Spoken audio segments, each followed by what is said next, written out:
We are an in-situ miner, which means we don't dig a hole. What we do is we drill wells and we inject water, oxygen, and baking soda into the ore zone. That dissolves the uranium and we simply pump it out with another well. Hi, this is Garrett Sutton, and you're listening to the Average Joe Finances Podcast. Welcome to the Average Joe Finances Podcast. Are you trying to get out of debt, invest, or just not sure where to start? Then this is the place for you. We discuss different ways to get out of the rat race and build your wealth. Join us on this wild ride to financial freedom. Hey, welcome back to the Average Joe Finances Podcast. I'm your host, Mike Cavaggioni, and today's guest is John Cash. No, not Johnny Cash, John Cash. So, John, super excited. Thank you so much for joining me today. Hey, Mike, it's good to join you. Yeah, absolutely. Now, he does sound like Johnny Cash if you think about it. So if you're listening to this podcast episode, don't get confused. But hey, I'm super excited to talk with you. I'd like to start things off the way I start every podcast episode, and we want to know more about you. So if you could, share a little bit about your background, share your story. Who is John Cash? Yeah, you bet. So I grew up on a farm in Missouri. Very fortunately, I grew up close to a very good university, the University of Missouri at Rolla. It's now the School of Mines and Technology. In my junior year of high school, I had a really good opportunity to go to the university, and they had a summer program where they introduced kids to each of the engineering programs and geology and mining programs. And I went to that for a week, and it was just absolutely blown away by the technology that was there at the university, the research they were doing in the programs. And so it was an easy choice to go there. It was less than an hour drive away from home. Price, fantastic reputation. So very easy choice. So when I got there, I was going to be a chemical engineer and signed up for that program. But they told me, hey, not much scholarship money in our program. Check out geology. They're very well funded. So I changed over to geology for a year. And after I took the first class, I was absolutely hooked on geology. I got to work outdoors. I loved physical science. Just wonderful program, great people. And I stuck with it.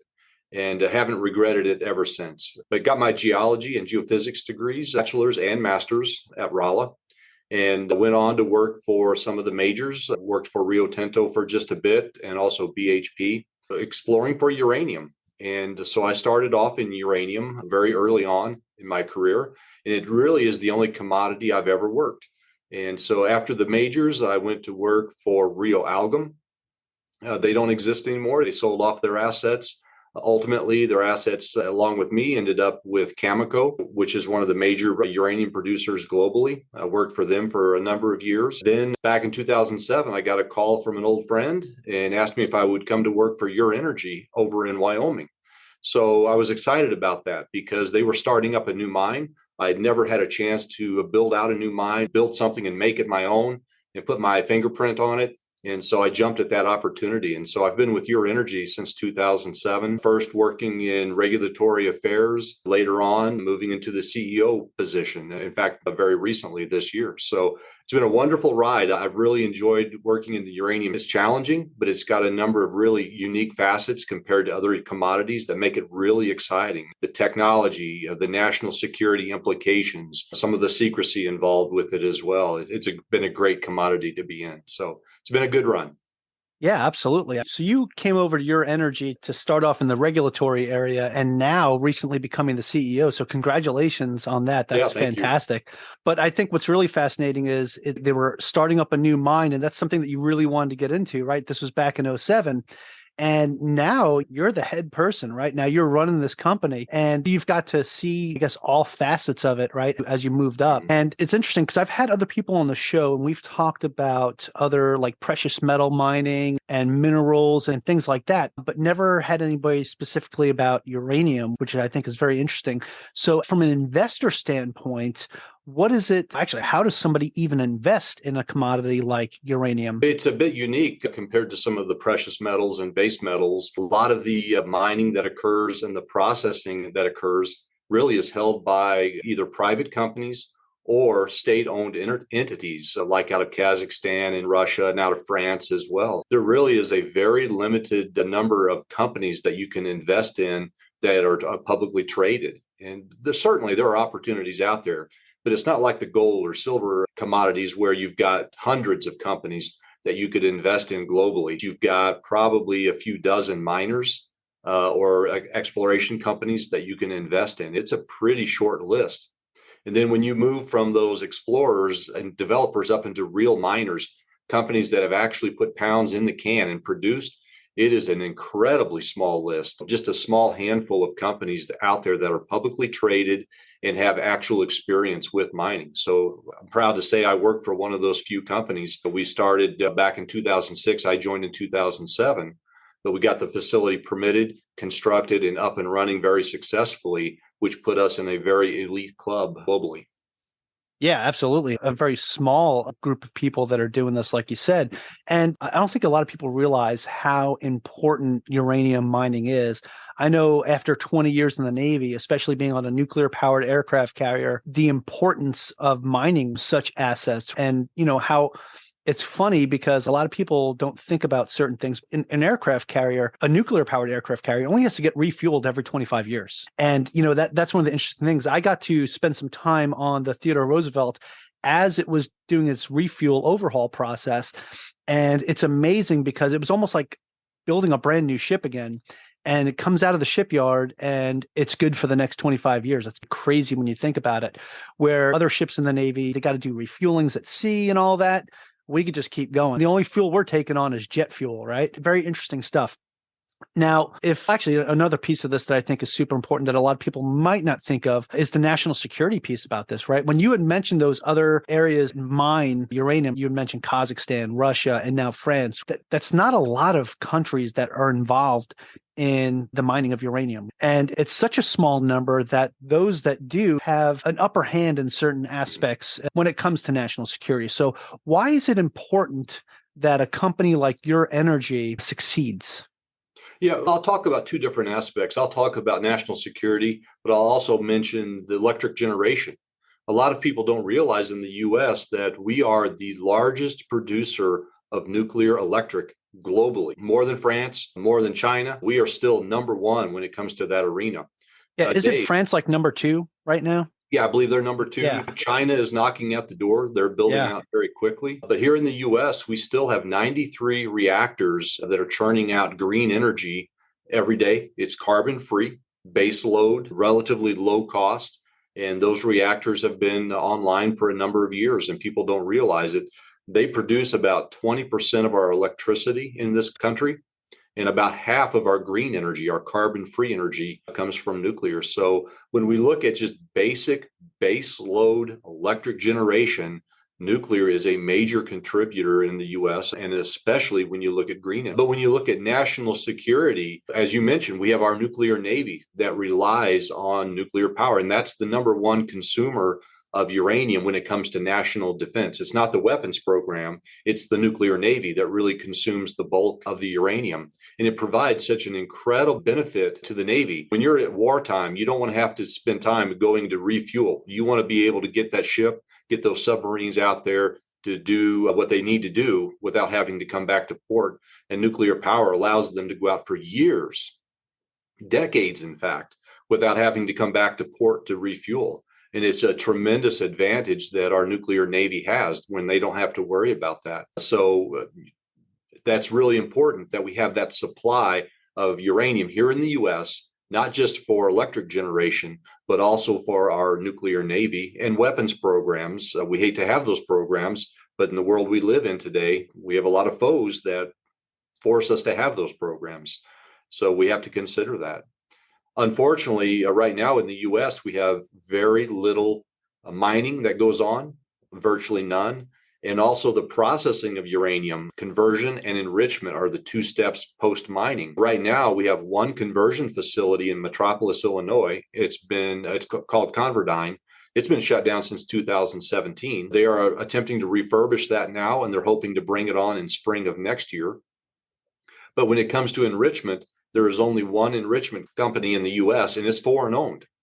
And we have no domestic enrichment at this time. So we've really allowed our infrastructure in the US to decay. And it's because we have private industry in the US.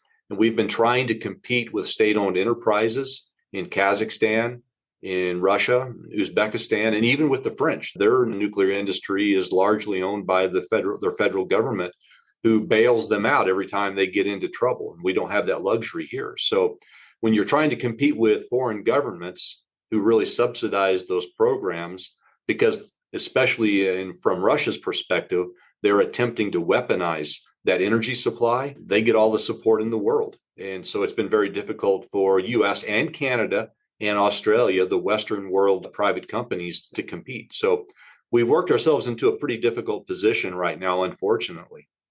Yeah, no, that's very interesting. And I just want to point something out. Like throughout my time in the Navy, I actually learned the most about nuclear energy when I was a recruiter. And I was working with the Navy nuclear recruiters, and they would come out and do presentations. And I learned so much from that.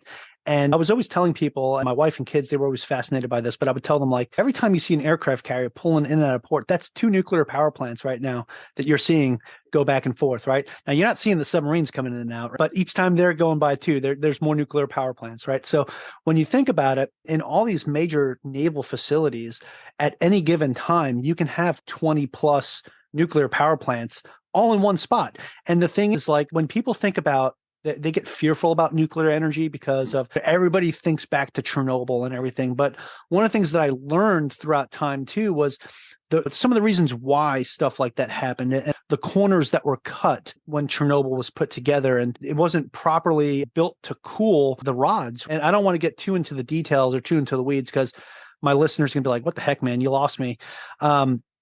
But it's interesting that, nuclear energy is so clean. Like you said, 0 carbon, right? And it's just a great way and a high energy output, right? To be able to power not only our country, but I see in the future, we're going to probably have nuclear powered cars, right?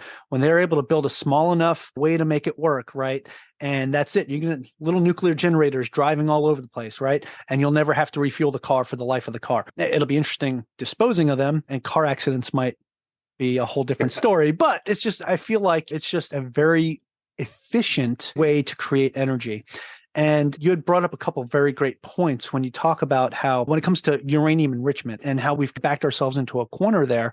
And it's important that we pay attention to that and we see what's going on, because with that being privately owned versus state owned or federally owned other countries, it makes it more difficult for us to enrich our uranium. So mining, it's great. I'm glad that we have companies that do it, but the enrichment process is where we really got to pay attention to what's going on.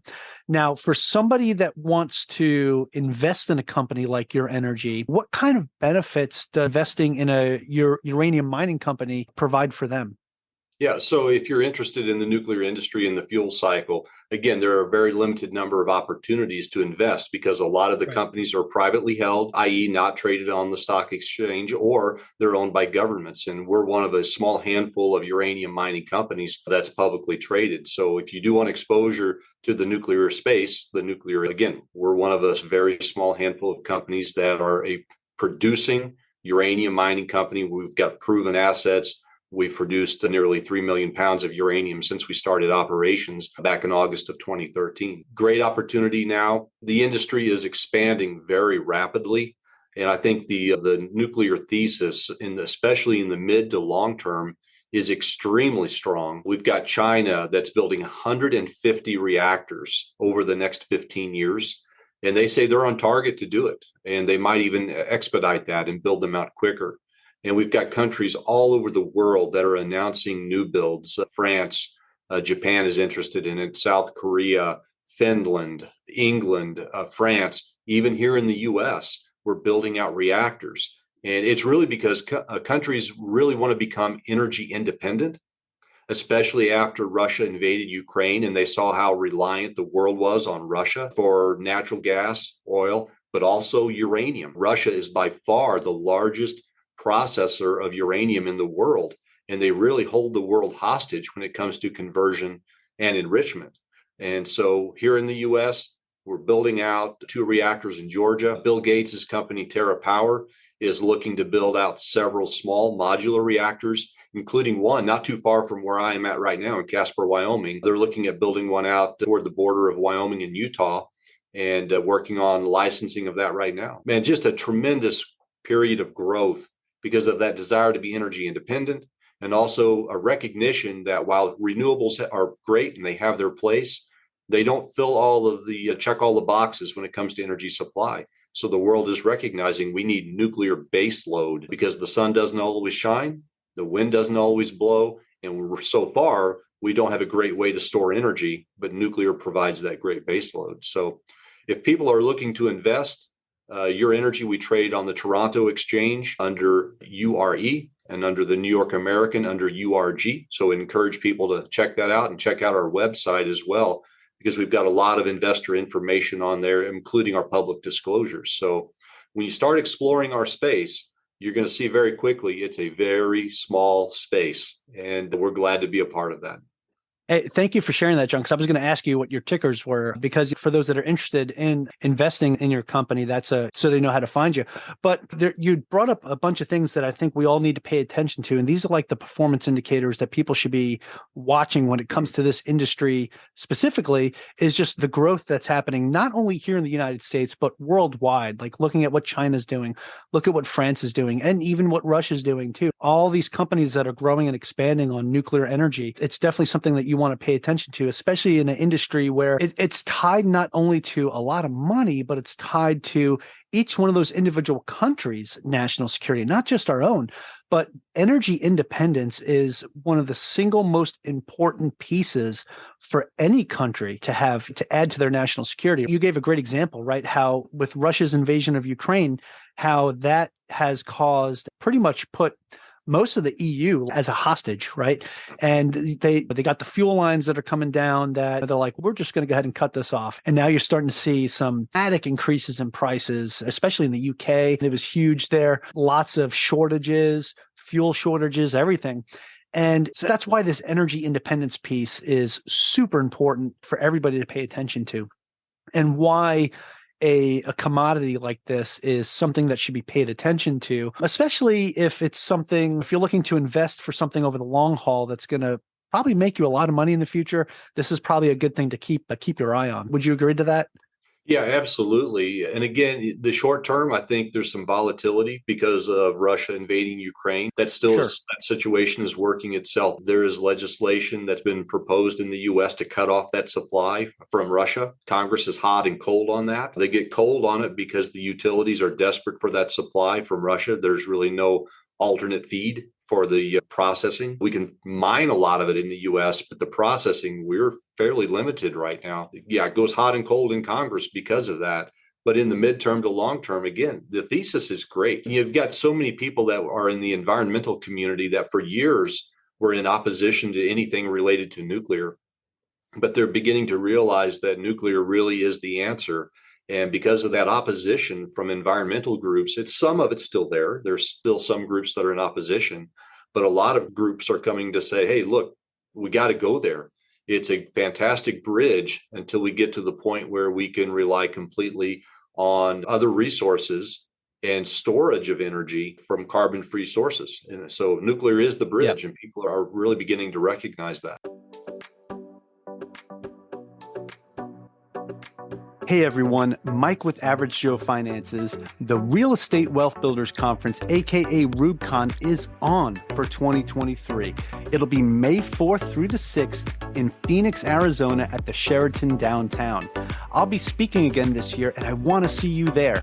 This year I'm doing 2 speaking events, one about growing your investor network through podcasting, and the other is about investing while in the military.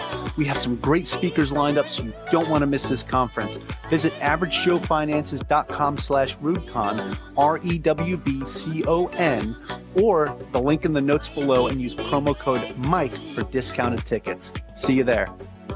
What's going on, everybody? So today I want to talk to you about Buzzsprout. The Average Joe Finances podcast recently switched over to Buzzsprout, and I got to say, I am super happy with the progress. Our podcast is now on every single major platform and reaching audiences that we couldn't reach before, which is just super awesome. So thank you to Buzzsprout for being such a great platform, but also I want to say, hey guys, if you sign up for Buzzsprout and you sign up for one of their paid plans using our link, you'll get a $20 Amazon gift card. So go check them out. It's averagejoefinances.com/buzzsprout, and we'll make sure the link is in the show notes below. Let's get back to today's episode. I think a lot of the folks that were scared of nuclear energy, this stems back to the 70s, right? But a lot of the people that were afraid of it, it's just because they didn't know, right? They always thought about nuclear waste needs to be stored and nuclear waste is highly radioactive and dangerous. But I think what people are starting to realize is how long these nuclear fuel rods last, right? Versus the small amount of waste that's left behind when it's done. And the proper storage of it, how little that waste is compared to the impact of the carbon footprint we leave by, let's say, coal-fueled power plants, oil-burning power plants, and things like that. When you look at zero carbon emission versus dropping megatons of carbon into the atmosphere, it's a huge difference, especially with where we're trying to go and heal what we've been doing to the planet over the time of humanity. It's definitely something that should be considered, right? The amount of waste that's left behind is not as significant as what we put into the air and the stuff that we breathe, right? Yeah. And how important that is. That's exactly right, Mike. And you take an average person in the U.S., and if you assume that they use nuclear power their entire life to generate every electron of electricity they need, their entire lifetime, the amount of waste, nuclear waste that they will generate will fit inside of a Pepsi can. That's it. And that can be contained. It can be controlled, put aside into long-term storage, stored very safely. You compare that to other industries, especially where you're burning the fuel, that waste, where does it go? It gets spewed into the air and it does the damage there. You're also left with the combustion waste that a lot of times has heavy metals in it. And there are ash piles stored all across the U.S. with those heavy minerals. And with nuclear, you don't have to worry about that. You containerize it and it can be stored. I've had the pleasure of going to Yucca Mountain and taking a tour there. And it's really unfortunate that the U.S. is not pursuing that further, because it is a safe place to store material. Most of the radionuclides in nuclear waste are relatively short-lived, and within 50 or 100 years, a lot of that's decayed away and becomes inert, and what's left over is relatively benign. It's weakly radioactive, and so it decays away fairly quickly, and it's safe. And so there's a lot of fear-mongering, unfortunately, that's really dictating our national policy. And we've got to get away from that if we're really going to advance as a nation. Yeah, absolutely. I like to look at all information and the facts of everything instead of just going off of assumptions of what I hear other people say. And some of the things that I've learned about nuclear energy itself is that you get more radiation from being out in the sun all day than people that work in a nuclear power plant get working on a reactor, right? You get more radiation from smoking a cigarette than people working in a reactor. You can get more radiation from eating a couple bananas than somebody working in a nuclear power plant. For those of you that don't know, bananas are radioactive. Now, you probably have to eat 10,000 of them in about 30 seconds to get any type of poisoning from it, but it does have radioactive principles to it. And a lot of people just, probably don't even know that. Yeah. So it's interesting. There's a lot of fear mongering out there, but there's also a lot of great information out there. So I implore anybody that's listening right now, if this is something that you're interested in, something that you might want to invest in the future, just do your research and check it out. Go learn. Watch some presentations, learn some facts about nuclear energy. I always thought it's a great way to provide energy. Again, my opinion, but I also got to learn a lot about it throughout my time in the Navy as well. So yeah, very interesting stuff, John. I definitely appreciate it. And I appreciate having you on to be able to talk about these things, because there's a lot of people out there that probably just don't understand the importance of nuclear energy and why the uranium industry is important, not only for the future, but also for like our national security, like we talked about earlier. Energy independence is the most important thing we can look at moving forward as a nation, and even as a world in general, like each country, the importance of being energy independent and not having to rely on outside sources really it's a big deal. Absolutely. Yeah, it is. And I could list a couple of references very quickly for your listeners to go to. The IAEA, which is an international organization, if you go to their website, they have just tons of scientific papers that have been written about the industry. You can also go to the NE, the Nuclear Energy Institute. They are a trade organization, but again, on their website, just loaded with good data. And the last one would be the World Nuclear Association on their website, a tremendous library just full of documents about the entire fuel cycle. I go to it and reference it all the time. So 3 great resources there that your listeners can use. All right, fantastic. There you have it. Great places to learn more about nuclear energy and the importance of it. Now, so specifically to your energy, can we talk about some numbers? Like what are things looking like for your company right now in regards to if somebody was interested in investing in it, what kind of numbers are we looking at?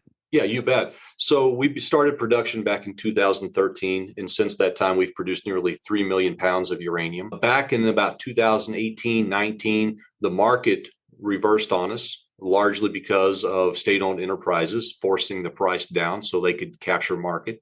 So we, instead of continuing to develop the mine, we just continued to produce from areas that we were in. So our production rates declined, and we allowed them to do that.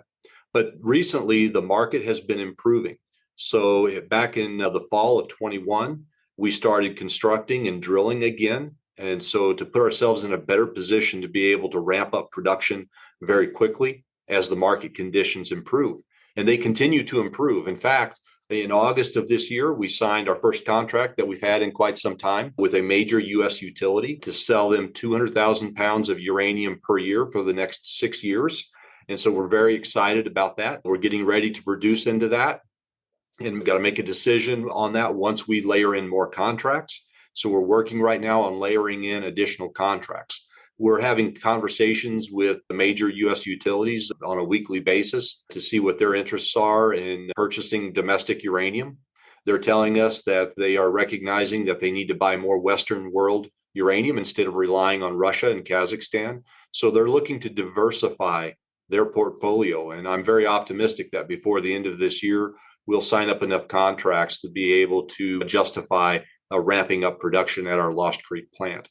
So our Lost Creek plant, it's got a fantastic reputation of very low cost production. In fact, at times we've been in the $16 a pound C1 cash cost, which is fantastic industry wide. You can compare us to Cameco and even some of the government run mines in Kazakhstan when it comes to a cash cost. So we're very proud of that. And we believe we can get back to that as we ramp back up. And it's been just a prolific producer at Lost Creek. 90% recoveries, which is setting the records for the industry. Long mine life of 14 more years, even if we don't find any more pounds, even if we don't explore anymore, which I think is very unlikely. And then beyond that, our second mine is called Shirley Basin. It has all of the licenses and major permits we need to construct it out and to put it into production. So we're very excited about that. Because it's really the birthplace of in-situ uranium mining in the U.S. And I should back up and explain, we are an in-situ miner, which means we don't dig a hole. What we do is we drill wells and we inject water, oxygen, and baking soda into the ore zone. That dissolves the uranium and we simply pump it out with another well. And so if you were to look at our mine site, it's covered with grass. It's got deer, elk grazing in it. And so you can hardly tell we're even there. And so it's a great technology to use, has a very light footprint. But Shirley Basin, which is our second project, we believe that's the birthplace of in-situ mining in the U.S. back in 1963. And so we're looking to reopen that mine as an in-situ mine and produce upwards of 1 million pounds per year there. Plus Lost Creek, 1 million pounds there. That puts us up to 2 million pounds a year of production for our company. Economies of scale are important, and we're looking forward to ramping those both up, get to that great economies of scale, drive down our costs so we can be very profitable for our shareholders. So it's an exciting time for Your Energy as we work toward ramping up and making that decision. Yeah, John, that's fantastic. And thank you for describing what in-situ mining is, because a lot of people, when they think about mining and they think about just digging out and drilling and creating these caverns and caves and going out there and mining ore, you can see how little of an impact the in-situ mining has. And also by doing it this way too, the cost is much lower because now you're not having to create these structures to uphold the earth while you're trying to mine ore. Right. I think that's huge. And you talk about that a little bit too, when you're talking about how $16 a pound, right? One of the lowest in the industry. And that particular mine has, you said, a 14-year life still, just with what you've explored. That's not even exploring more. So that's amazing. And estimating 2 million pounds a year, that's going to be huge. And so this is all stuff that's important for any investor that's looking at your company to understand what some of these KPIs are, right? One of the things they should be looking for growth in this particular industry. And we could see pretty clearly here, you've got a good strategy and plan put in place for continued growth, and everything that you're doing right now, especially with the conversations you're having with other major U.S. energy players, right? That's going to be huge. Yeah. And we've got a great cash position as well. Our last quarterly report that came out, we reported $42 million of cash in the bank. We've also got a fantastic inventory, most of which we produced, and we can convert that inventory into cash if we need to do so in the future. Awesome. About 324,000 pounds of uranium that we can sell to the U.S. government or to a utility. So yeah, we've got great cash, great inventory, and really not much standing in our way right now to getting back into full production. We just need to layer in those contracts. And that's my number one objective between now and the end of the year. It's always good to invest in a company that has cash reserves and is cash positive. Mm-hmm. Definitely something else to chew on and to think about. John, this has been fascinating. I feel I already knew a good deal about nuclear energy, but learning about the mining process is just something that's very interesting. And then learning how you guys put everything together and how you're doing in situ mining is also awesome. For the fact that when you think about nuclear energy, everybody, again, you got the fear mongering that happens out there. But even in your mining practices, like you said, you've got in the basin, you would even realize that there was mines there because you got wells and you've still got elk and everything just grazing and just living their life and not affected by what you're doing. The other piece of that too is when you think about the actual in situ mining itself, the way that you're extracting the uranium is also very organic as well, and not poisoning the land or anything by using water and baking soda, just natural sources that you can use to pull out natural resources. So that's definitely something to think about as well. You're not like blowing holes in the ground, and except for the mine itself, right? But you're not having to like blow up the earth and get your pieces out. It's fantastic. I'd like to transition this into something that I call the final round, and this will help give our listeners a better idea about you in particular, John, and how you react under pressure or when you're in a tough spot, and just give us a better idea of like how your mind works when it comes to business in general. So if you're ready to go, we'll get that party started. All right, let's go. All right, fantastic. John, the first question I want to ask you for the final round is, what's the biggest mistake you've ever made in business? Oh boy, that's a tough one. I've only worked in one commodity my entire life. And I've always questioned, was that a mistake or not? I think I've had a great opportunity in the uranium space, but I've really never worked gold, copper, silver, a lot of other things that my classmates have worked in. And so I think, fortunately, I've been able to advance in uranium, but absent that, making advancement in my profession, sticking with just one commodity, I think could have been very challenging. And sometimes looking back, I think, wow, maybe I should have diversified a little bit more in my experience. And if there are any young people out there listening, I would encourage you, diversity in your education, diversity in your career choices can really lead you to bigger and better things. Because if you stick with one thing, you can very easily get pigeonholed into that. So I think that's been a challenge to me in my career. True words of wisdom right there, John. And I appreciate the transparency. So this next question kind of ties into that. And it's, what is something that you've learned that you wish you knew when you first started? Communications. In college and high school, I was not a good communicator. I'm pretty introverted, and especially my writing skills were not that great. I didn't focus on them. I wanted to be a scientist, and I didn't think, hey, a scientist really needed those communication skills. Absolutely. And again, I would encourage any of your young listeners out there, communication needs to be a very high priority in your education. Your writing skills, you need to work on those your entire career. Never stop. I'm 50 years old, and I can tell you, I promise you, every day I'm working on my writing skills, my verbal skills. Communication is all critical. So we'd encourage people to work on that. That really will help pay off in spades as you develop your career.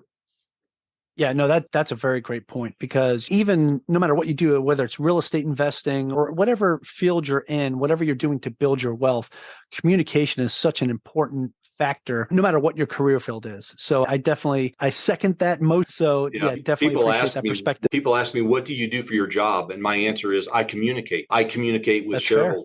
Fair. I communicate with investors. I communicate with people who buy our product. It's all about communication. So that's what I do for a living. I communicate. Yeah, thank you for that, John. I appreciate it. The next question of the final round also ties into all that. And it's, do you have any tips or tricks that you would recommend to someone that is just getting started out today? Ask questions. I can remember early on in my career, I was probably pretty annoying to some of the older guys around. But when I broke into the in-situ industry, I just was relentless in trying to learn as much as I could. So ask questions. Don't just go about your day to day doing your job. Learn every facet of it. Ask questions of the guys that have, and the ladies that have got the gray hairs. They know, they've been there before, and they can teach you an awful lot. So ask a lot of questions. Be a student of whatever it is you're learning, whether that be pharmaceuticals or mining or teaching, a lawyer. It doesn't matter. Be a student and learn as much as you possibly can. I absolutely love that answer, John. I consider myself a student in everything that I do. I'm always trying to learn something new. And I know my listeners are the same way. That's why they listen to this show, because they get to hear some fantastic speakers like you talk about something different. And it's really fascinating that my podcast in particular, we talk about financial freedom and all the different ways to build that. But every now and then we get something special like this, where you get to learn something a little bit different and why it's important for other aspects besides financial freedom. But like what we talked about today, why energy independence is so important for national security, and then how you can invest in something like that and still work on your goal towards financial freedom. So I think that's really awesome. So the final question I have for you, John, and this is completely different than all the rest of the questions I asked you. It's more of an opinion-based one, but do you have a favorite business, investing, or real estate related book or podcast, or both? Oh boy, that's a tough one. I don't really have a favorite podcast. I really like reading news, and not just US based news. I really like going to global sources on news. I enjoy the different perspective. We get away from some of the politics here in the US. So I love going out, BBC News, Yahoo News, those news agencies that really reach out and grab stories from around the world. I think here in the US, we get too focused on our local news, which is unfortunately too driven by politics. So when I look at investing, making decisions there, I want to know the whole story and getting just beyond the US, especially when I'm looking at the thesis behind a particular industry. I think it's important to get out and read all of the news that's available globally for that particular industry. Yeah, no, I definitely appreciate that. And I think that's a big theme of this particular interview that we've had, is just going out and researching and learning on your own, besides relying on opinion pieces. Go out and learn the actual facts. And I feel like as people start to do that, they're starting to realize nuclear energy is a lot safer than they thought it was, and a lot cleaner, probably the cleanest energy source out there. Yeah, definitely appreciate that. I appreciate this conversation. It's been phenomenal. I learned a lot just having this short conversation with you. But I do have one more question for you. That was it for the final round, but this is the most important question of all, because those that were listening and, hey, we really like what John's talking about here. We really like your energy and everything that they're doing. And it is something that we want to know more about and learn more about. So where can people find more information about you and your energy? Do you have a website you could share with us, social media, anything like that? Yeah, you bet. First and foremost would be our website, because it has so much information on it, including we have a video on there that shows how in situ mining works. But the address is www.ur-energy.com. And you can also find us on LinkedIn as well. Just do a search for Your Energy. We're there. But yeah, our website would be the primary source to go. It is a well-developed website with all kinds of technical information and financial information, as well as disclosures to the various markets that we trade on. So we are an open book. And so by reading that website, you're going to learn everything there is to know about us. All right, fantastic. So I'll make sure I have that link in the show notes, as well as your LinkedIn link as well. It'll be easy for my listeners. You could just copy and paste or click away. Just don't do it while you're driving. John, this was a real treat. Thank you so much for joining me today. Oh, thank you for the time. It's been a lot of fun. Yeah, absolutely. And hey, to my listeners, thank you so much for joining me and our special guest, John Cash, on the Average Joe Finances podcast. Go leave us a 5-star review and tell us what you liked about today's episode with John. Aloha from Hawaii, and have a great rest of your day. Thank you for making it to the end of this episode. Greatly appreciate you being here with me today on the Average Joe Finances podcast. If you haven't done so yet, make this the episode that you go leave us a 5-star rating or subscribe to our YouTube channel. The Average Joe Finances podcast is for informational and entertainment purposes only. Have an outstanding day. Thanks for listening to the Average Joe Finances podcast, your source for beating debt, saving money, and investing. Learn more at averagejoefinances.com.